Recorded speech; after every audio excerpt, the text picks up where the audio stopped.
High guys, welcome back to my channel Moni's creation. আজ বানাচ্ছি চিকনি শাকের তরকারি। এই শাক খেতে খুব সুস্বাদু হয়। আশা করছি ভিডিওটা তোমাদের ভালো লাগবে। ভিডিওটি স্কিপ না করে পুরো দেখার অনুরোধ রইল। দেখো, প্রথমেই আমি চিকনি শাককে ভালো করে বেছে নিয়েছি।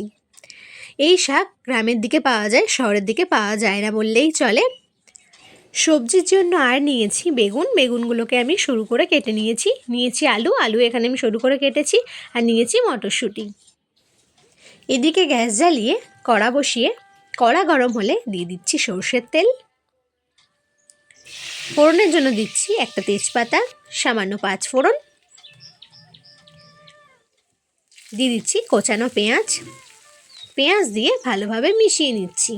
তোমরা অনেকেই আমার চ্যানেল সাবস্ক্রাইব করে আমার ভিডিও দেখো, কমেন্ট করো, তাদের জানে অসংখ্য ধন্যবাদ। তোমরা এইভাবেই আমার পাশে থেকো। আর যারা চ্যানেলে নতুন, তাদের যদি আমার ভিডিওগুলো ভালো লাগে তাহলে লাইক, কমেন্ট, শেয়ার, চ্যানেলটা সাবস্ক্রাইব করে পাশে থাকার অনুরোধ রইল। দিয়ে দিচ্ছি চেরা 2 কাঁচা লঙ্কা। কিছুক্ষণ নাড়াচাড়া করার পর দিয়ে দিচ্ছি টুকরো করে রাখা আলু ও মটরশুঁটি। আলু মটরশুঁটি ভালোভাবে মিশিয়ে নিচ্ছি। হালকা ভাজা হওয়ার জন্য অপেক্ষা করব। তোমরা অনেকেই হয়তো জানো যে আমার গ্রামের বাড়ি মেদিনীপুর, তো সেখান থেকেই আমার দিদি এসছিল। তো দিদি আমাদের জন্য চিকনি শাক নিয়ে এসছিল। তোমরা কিন্তু অবশ্যই আমাকে কমেন্টে জানিও যে তোমাদের ওখানে এই শাককে কী নামে ডাকা হয়। দিয়ে দিচ্ছি সামান্য নুন, হলুদ গুঁড়ো ও লঙ্কার গুঁড়ো। এবার আমি ভালোভাবে মিশিয়ে নিচ্ছি। আমার তো এই শাক খেতে খুব ভালো লাগে। তোমাদের কার কার এই শাক খেতে ভালো লাগে অবশ্যই কমেন্টে জানিও। দিয়ে দিচ্ছি সামান্য আদা বাটা দিয়ে আবারও ভালোভাবে মিশিয়ে নিচ্ছি। দিয়ে দিচ্ছি কেটে রাখা বেগুন দিয়ে ভালোভাবে মিশিয়ে নেব। আমার তো এই শাক খেতে খুব ভালো লাগে। তোমাদের কার কার ভালো লাগে অবশ্যই কমেন্টে জানিও।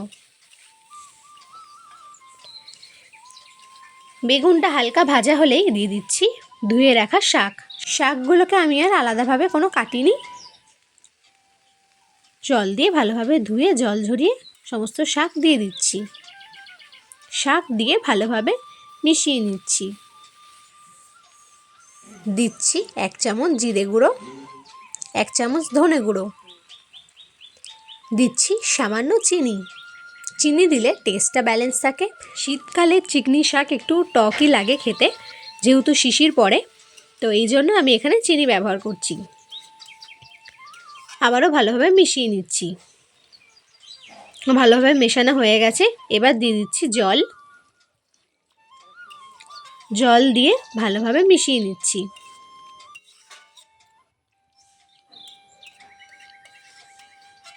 এবার আমি ঢাকা চাপা দিয়ে দেবো কিছুক্ষণের জন্য।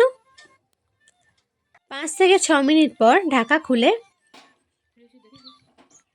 দেখো আমার জলটা অনেকটাই শুকিয়ে গেছে। আমার আলু ভালোভাবে সিদ্ধ হয়ে গেছে। রেসিপিটি তোমাদের কেমন লেগেছে অবশ্যই কমেন্টে জানিও। নামানোর আগে দিয়ে দিচ্ছি সামান্য সর্ষের তেল। আমার তো তৈরি সহজ পদ্ধতিতে চিকনি শাকের তরকারি রেসিপিটি তোমাদের কেমন লেগেছে অবশ্যই কমেন্টে জানিও। যদি রেসিপিটি ভালো লাগে তাহলে লাইক, কমেন্ট, শেয়ার ও চ্যানেলটা সাবস্ক্রাইব করে পাশে থাকার অনুরোধ রইল। আবারও দেখা হবে একটা নতুন রেসিপিতে। Thanks for watching.